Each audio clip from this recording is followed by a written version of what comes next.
కేంద్ర ప్రభుత్వంతో మనందరికీ సత్సంబంధాలు ఉన్నాయి కాబట్టి ప్రధానమంత్రి గారు కానీ కేంద్ర నాయకత్వం కూడా కోరుకుంటుంది ఏంటి అంటే జల్ జీవన్ మిషన్ ని ఆంధ్రప్రదేశ్ దీన్ని ఒక దేశానికి తలమానికంగా చేసి can become a role model to the entire nation అనేది ప్రధానమంత్రి గారు కూడా కోరుకుంటుంది.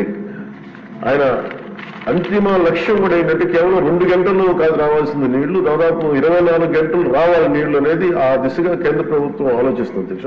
దీన్ని ప్రత్యేకించి నేను గౌరవ సభ్యులకి నాకు అది ఎగ్జాక్ట్లీ ఒక స్టిప్యులేటెడ్ టైం నేను ఇంతనే స్టిప్యులేటెడ్ టైం నేను వెంటనే మాట్లాడలేకపోతాను అధ్యక్ష. బట్ ఈ ఉదయగిరి సంబంధించి కానీ అలాగే ఆర్ఓ ప్లాంట్స్ అడిగిన కొన్ని ప్రశ్నలు are planned at the level of 10 liters per day, sir.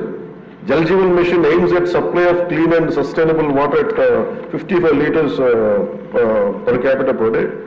Jal Jeevan Mission has been extended till March 27, Adhyaksh.